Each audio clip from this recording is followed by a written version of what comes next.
Hey everyone, welcome to Raj economics and commerce classes. मैं हूं नीरज कुमार और आज मैं आप लोगों के बीच आया हूं एक नए सीरीज को लेकर के। देखिए, यूजीसी नेट इकोनॉमिक्स के जो भी स्टूडेंट हैं, अब उन लोगों के लिए वीडियो रेगुलर आएगा। ठीक है, अगर आप नेट का प्रिपरेशन कर रहे हैं तो मेरे चैनल को फॉलो जरूर करें, है ना। उसके लिए काफ़ी आप लोगों को फ़ायदा होगा उससे। ठीक है, मैं आपको एक प्रकार से कंप्लीट रूप से आपको इकोनॉमिक्स का प्रिपरेशन करवाऊंगा इस यूट्यूब के माध्यम से, है ना, जहाँ पे मैं हर एक टॉपिक को डील करूंगा, डिटेल में जाऊंगा, है ना। कभी ज़रूरत पड़ा तो टेस्ट वगैरह के लिए क्वेश्चन भी आप लोगों को अपलोड करूंगा टेलीग्राम चैनल पे, तो टेलीग्राम चैनल भी आप लोग ज्वाइन कर लें। ठीक है, अगर कोई बच्चे ऐसे हैं जिन्हें ऑफलाइन क्लासेस करना है और वो रांची में है तो कृपया करके आप कांटेक्ट डिटेल दिया हुआ है, आप कांटेक्ट कर सकते हैं। राइट, चलिए, तो बाकी अगर आप चाहते हैं यूट्यूब से ही देखना तो आप देख सकते हो। आपके लिए पूरा का पूरा कंटेंट अपलोड होगा धीरे धीरे। ठीक है, टाइम लगेगा इसमें, लेकिन क्लियर है।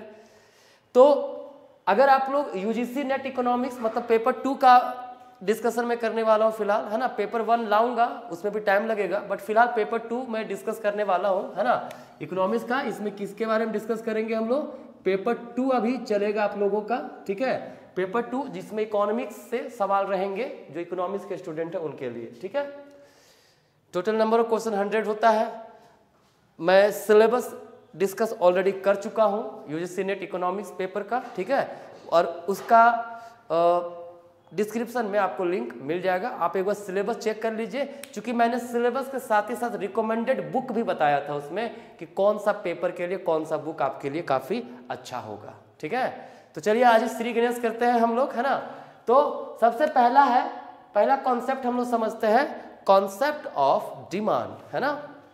देखिए, अगर आप नेट का प्रिपरेशन कर रहे हैं ना तो सबसे पहली बात ये याद रखिएगा, ठीक है, कि कोई भी चीज़ों को लाइटली मत लीजिएगा और प्रीवियस ईयर के क्वेश्चन का पैटर्न को देख करके ऐसा मत कर लीजिएगा कि देख रहे हैं कि इंडियन इकोनॉमी ज़्यादा पूछ रहा है तो उसी को पढ़ लेते हैं, माइक्रो ज़्यादा पूछ रहा है तो उसी को पढ़ लेते हैं, ज़्यादा फोकस कर लेते हैं। ऐसा नहीं, आपको हर यूनिट पे पूरा फोकस करना है। ठीक है, क्योंकि अब धीरे धीरे एनटीए जब से एग्ज़ाम लेना शुरू किया है तो देखा गया है, ठीक है, क्वेश्चंस का लेवल को इम्प्रूव किया जा रहा है ना।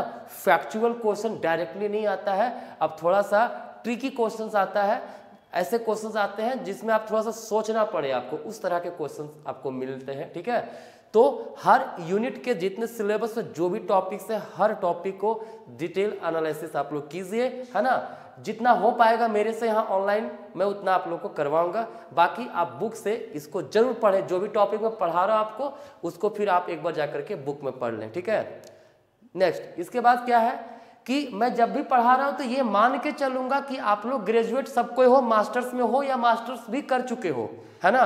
मैं सोच के ये चलूंगा कि आप लोग नेट का ही प्रिपरेशन कर रहे हो, क्योंकि मैं पूरा बच्चा टाइप से हर एक चीज़ में नहीं बताऊंगा। ठीक है, जो चीज़ें 11-12 के बुक में है उतना डिटेल में नहीं जाना है। ठीक है, मेजर चीज़ें जो आपके लिए ज़रूरी है, जहाँ से क्वेश्चंस आ सकते हैं, वैसे चीज़ों को मैं सिर्फ समझाने की कोशिश करूँगा। ठीक है, उससे क्या होगा, आपका टाइम बच जाएगा। क्लियर। तो देखिए, सबसे पहला है कॉन्सेप्ट ऑफ डिमांड। जब कॉन्सेप्ट ऑफ डिमांड की बात करते हैं तो डिमांड क्या है, तो कहा जाता है कि डिमांड जो है इट्स अ स्ट्रॉन्ग डिजायर, है ना।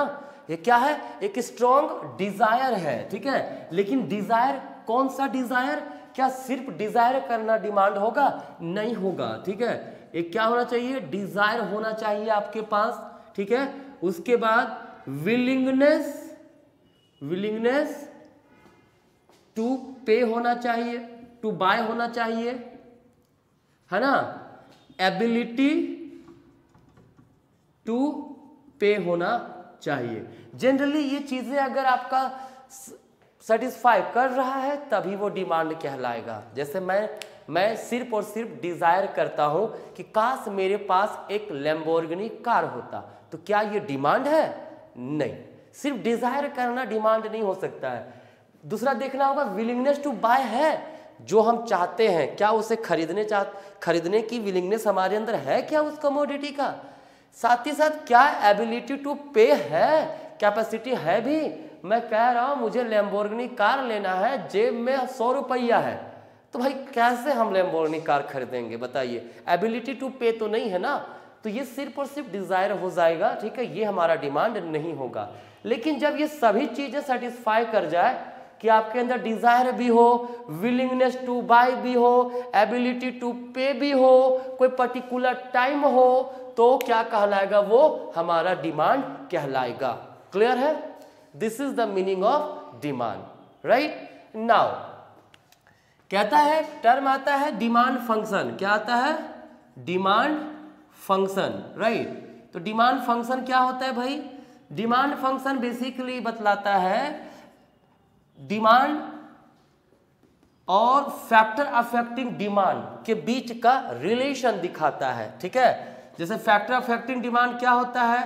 प्राइस ऑफ द कमोडिटी हो गया, एक्स कमोडिटी है तो प्राइस ऑफ द कमोडिटी हो गया, इनकम हो गया, प्राइस ऑफ रिलेटेड गुड्स हो गया, ठीक है, टेस्ट हो गया, सीजन हो गया, फ्यूचर एक्सपेक्टेशन हो गया, है ना। बेसिकली ये सारी चीजें हैं जो क्या है, फैक्टर अफेक्टिंग डिमांड है या फिर फैक्टर डिटरमाइनिंग डिमांड है। क्लियर है? प्राइस ऑफ द कमोडिटी अगर राइज करेगा तो बाकी चीजें कांस्टेंट है तो डिमांड फॉल करेगा, इनकम राइज कर रहा है तो डिमांड चेंज होगा, price of related goods change हो रहा है तो भी डिमांड चेंज होगा, ठीक है। मतलब डिमांड फंक्शन बतलाता है इसके डिमांड और इसके बीच में क्या रिलेशन है, ठीक है। दैट मीन्स ये चेंज होगा, these factors changes then demand will also change. Here Px is the price of X commodity, Y for income, PR means price of related good, T for test, S for season, F for future expectation, right? तो ये है हमारा क्या, demand function. Clear है? देखिए demand का जो concept है ना, it was popularized by Alfred Marshall, ठीक है। बहुत बड़ा कंट्रीब्यूशन रहा है मार्शल का इसके पूरे थ्योरीज को एक्सप्लेन करने में, ठीक है। तो चलिए आगे समझते हैं इसमें और क्या चीजें हैं। कहता है नेक्स्ट आपके पास है डिमांड स्केड्यूल, ठीक है, डिमांड स्केड्यूल या फिर आप शेड्यूल पढ़ सकते हैं। सीबीएसई वाले बच्चे स्केड्यूल पढ़े, बाकी बच्चे जो जैसे इच्छा वैसे पढ़ सकते हैं, है ना। तो demand schedule, right. Demand schedule का मतलब क्या होता है? It's a tabular representation. क्या होता है ये? It's a tabular representation of demand at various possible price level, ठीक है। जैसे देखिए एक मान लेते हैं इधर प्राइस दिया हुआ, इधर डिमांड ऑफ पर्सन ए दिया हुआ है, ठीक है। तो क्या हो गया, 5 रुपये प्राइस पे वो 50 यूनिट्स कंज्यूम कर रहा है, कमोडिटी का डिमांड कर रहा है। 4 रुपीज पे मान लीजिए 60 कर रहा है, 3 रुपीज पे वो मान लीजिए हमारा 70 कर रहा है, 2 पे 80 कर रहा है, ठीक है। तो ये टेबल में अगर रिप्रेजेंट कर दिया गया तो क्या दिखा रहा है, demand at various possible price level, ठीक है। ये कहलाएगा आपका डिमांड स्केड्यूल, ठीक है। अगर किसी एक पर्सन का है डिमांड शेड्यूल बता रहे हैं तो वो इंडिविजुअल डिमांड शेड्यूल होगा, ठीक है। और अगर मार्केट में कई लोगों के बारे में बता रहे हैं तो उसे हम लोग क्या बोलेंगे, उसे हम लोग बोलेंगे मार्केट डिमांड शेड्यूल, राइट। चलिए अब आगे देखते हैं। ये तो हो गया हमारा डिमांड शेड्यूल, है ना। अब कहता है कि अगर मान लीजिए हम लोग बात करें कि नेक्स्ट कॉन्सेप्ट का, तो नेक्स्ट कॉन्सेप्ट हम लोग समझते हैं इसमें क्या, quantity demanded and change in demand, ठीक है। Change in quantity demanded, next क्या है, change in quantity demanded and change in demand, ठीक है। समझते क्या चीज है? कहता है चेंज इन क्वांटिटी डिमांडेड का मतलब अगर बोले, ठीक है, तो others things remaining constant if price changes, ठीक है। क्या होता है यहां पे, प्राइस चेंज होने से अगर डिमांड चेंज हुआ, ठीक है, तो वो क्या कहलाएगा, change in quantity demanded, right. जैसे आप लोग को पता होगा डिमांड डाउन स्लोपिंग होता है, ठीक है, D is the demand curve, right. यहाँ पे इतना, this is the price level, this is the quantity demand, right. अब क्या हुआ, प्राइस राइज कर गया, तो प्राइस राइज करने से क्या होता है, डिमांड फॉल किया ना, कि नहीं किया, बिल्कुल किया। ध्यान रखिएगा, यहाँ पे other factors like income, price of related goods, season, taste, future expectation, these are held constant, है ना, ये सब क्या है, कांस्टेंट है, सिर्फ प्राइस चेंज हो रहा है, तो इंपैक्ट क्या पड़ेगा, प्राइस बढ़ने पे डिमांड घट जाएगा, ठीक है। तो मान लीजिए पहले पॉइंट ए पर था, अब कहां चला गया, पॉइंट बी पे चला गया, ठीक है। इसे एक और नाम से जानते हैं, कॉन्ट्रैक्शन इन डिमांड। क्या बोलते हैं, जब प्राइस बढ़े और प्राइस बढ़ने से डिमांड घट गया, ठीक है, तो ये क्या हो जाएगा, कॉन्ट्रैक्शन इन डिमांड, डिमांड कम हो गया ना, तो ये कॉन्ट्रैक्शन इन डिमांड कहलाएगा। क्लियर है। आगे देखिए, कहता है मान लीजिए पी प्राइस पे क्यू डिमांड था, प्राइस पी से घट के हो गया पी नॉट, और डिमांड क्या हो गया, Q2, है ना, प्राइस पी से घटा पी नॉट, डिमांड हो गया Q2। क्लियर है। तो ऐसे केस में क्या हुआ, प्राइस घटने से डिमांड बढ़ा है ना, तो इसको बोलते हैं एक्सटेंशन इन डिमांड, मतलब डिमांड में वृद्धि होना, ठीक है। तो देखिए यहाँ पे जो डिमांड में चेंजेस, Q से Q1 गया प्राइस बढ़ने के कारण, एंड Q से Q2 गया प्राइस घटने के कारण, तो प्राइस में चेंजेस हो रहा है ना, तो प्राइस में चेंजेस के कारण क्वांटिटी में चेंजेस हो रहा है कि नहीं हो रहा है, इसे बोलते हैं चेंज इन क्वांटिटी डिमांडेड। क्या बोलेंगे, चेंज इन क्वांटिटी डिमांडेड। एक और चीज कहते हैं मूवमेंट अलोंग डिमांड कर्व, है ना। देखिए एक ही डिमांड कर्व पे मूवमेंट, जब प्राइस बढ़ा डिमांड ए पॉइंट से बी पॉइंट पे चला गया ना, और जब प्राइस घटा पी से पी नॉट तो ए से सी पॉइंट पे चला गया ना, ठीक है। तो एक ही डिमांड कर्व पे मूवमेंट हो रहा है, तो इसे हम लोग बोलते हैं movement along with demand curve भी कहते हैं, ठीक है। नेक्स्ट, चेंज इन डिमांड की बात करें तो कहता है अदर देन प्राइस चेंजेस। कहता है प्राइस, यहाँ पे प्राइस चेंज हो रहा था ना, यहाँ प्राइस कांस्टेंट रहेगा। क्या रहेगा, प्राइस जो होगा वो कांस्टेंट होगा।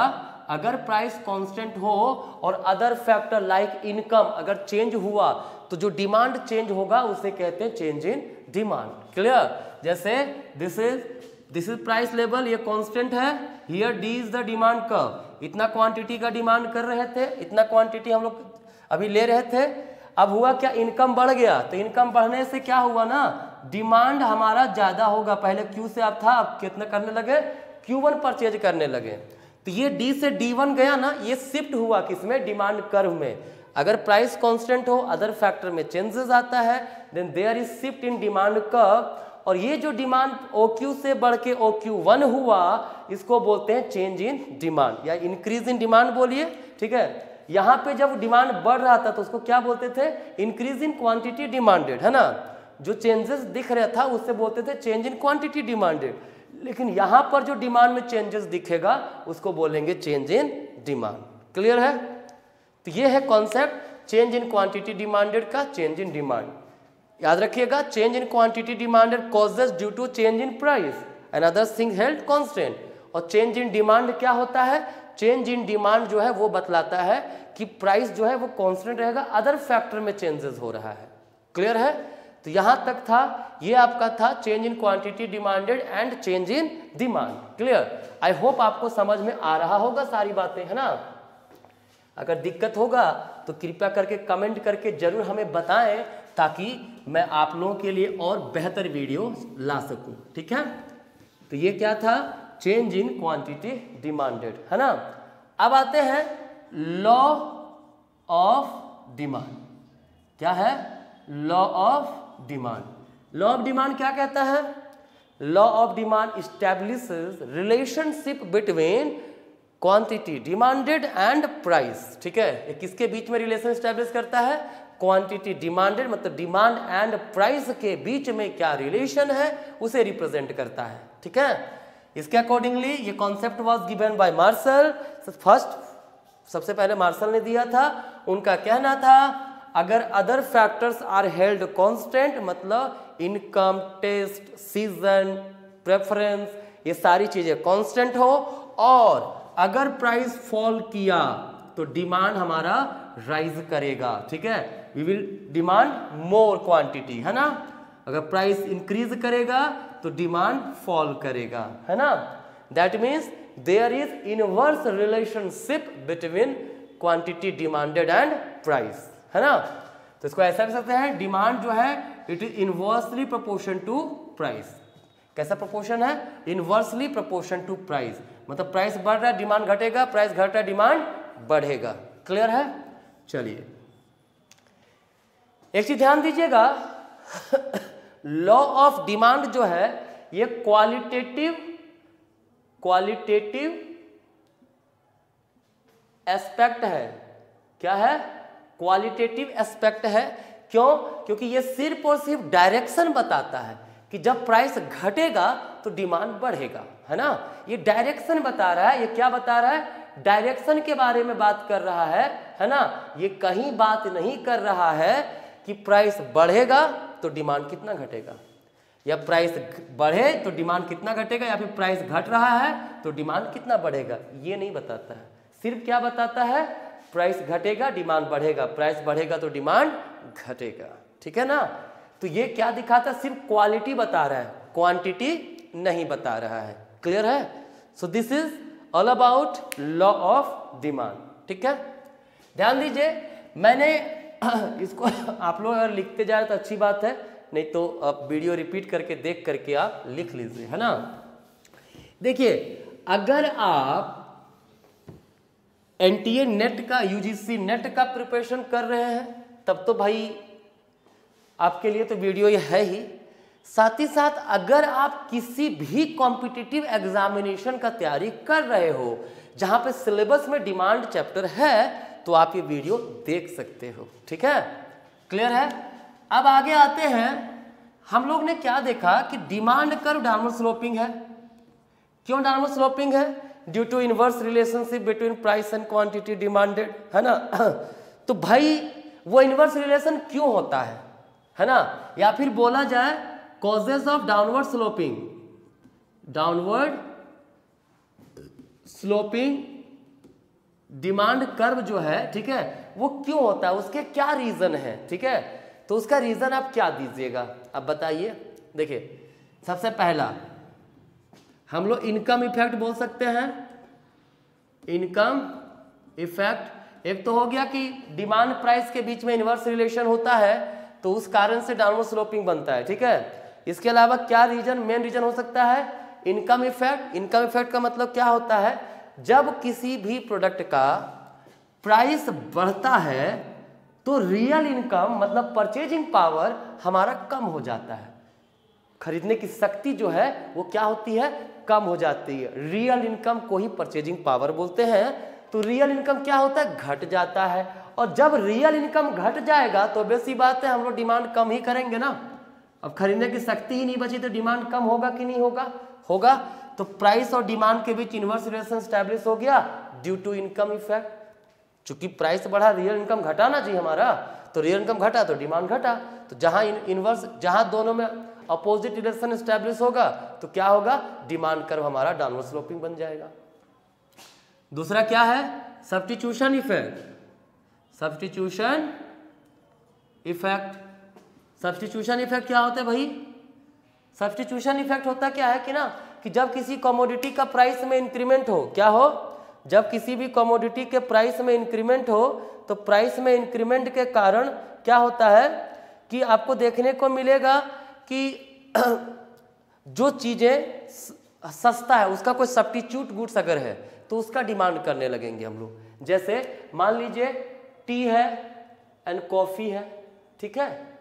अगर टी का प्राइस बढ़ गया बहुत ज्यादा तो टी का प्राइस बढ़ने के केस में हम लोग कॉफी का डिमांड बढ़ा देंगे।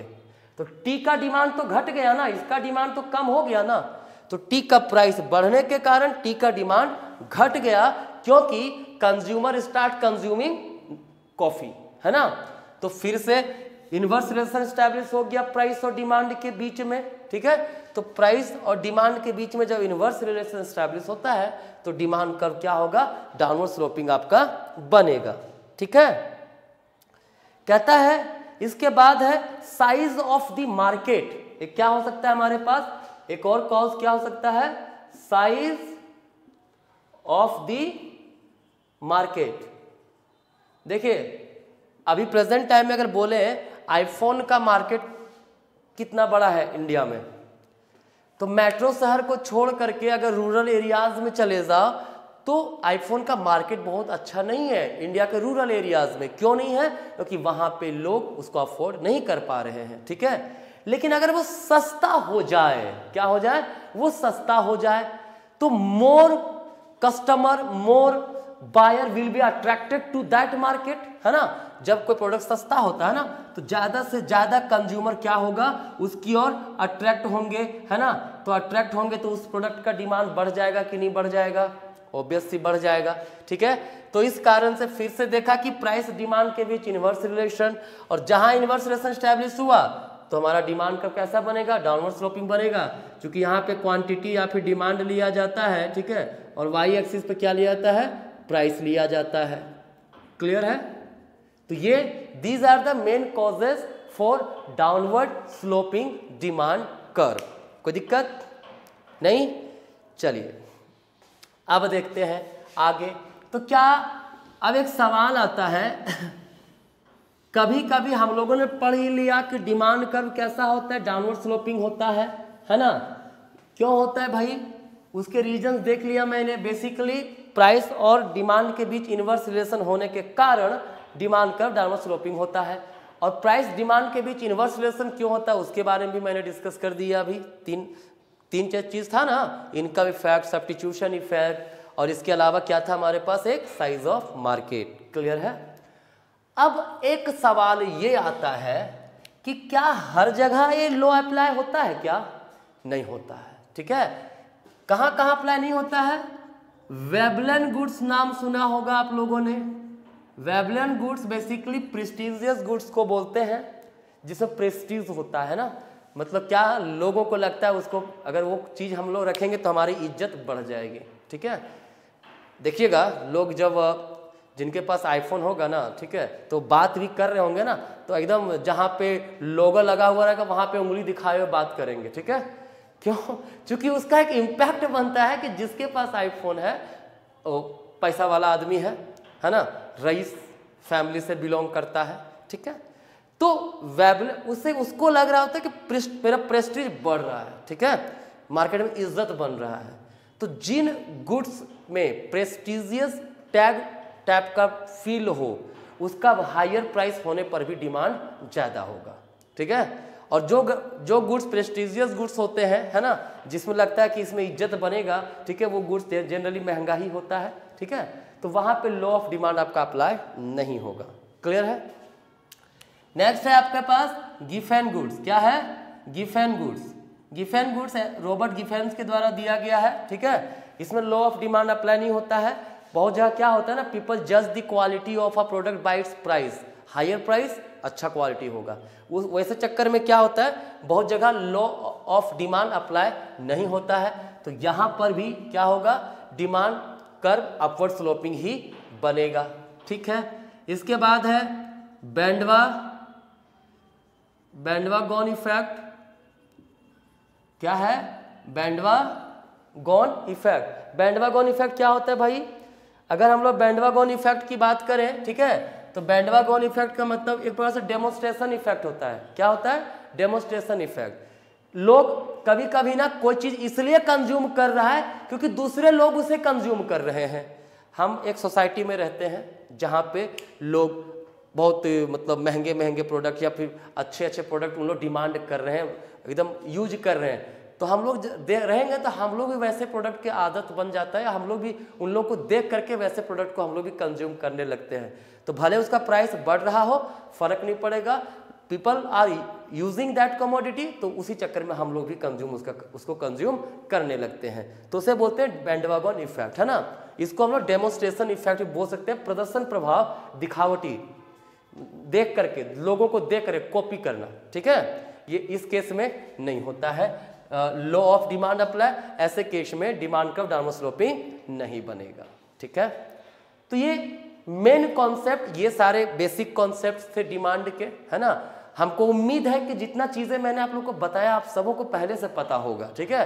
क्योंकि अभी आज मैं पहला यूजीसी नेट के लिए पहला लेक्चर मैंने शूट किया है, तो सोचा कि ऐसा टॉपिक से ही शुरू करो जो सबको ले, हाँ भैया हमको पता है ये, ठीक है।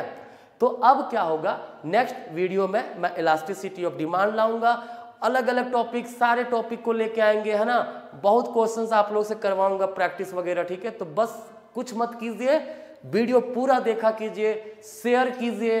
अगर किसी भी प्रकार का आपको कमी लगता है कि मेरे अंदर कोई कमी है, इसे दूर करना चाहिए, तो फिर वो भी हमें बतलाइए, ठीक है। तभी तो मैं इम्प्रूव कर पाऊंगा, ठीक है। क्लियर है? तो चलिए यहाँ तक आज के लिए, धन्यवाद।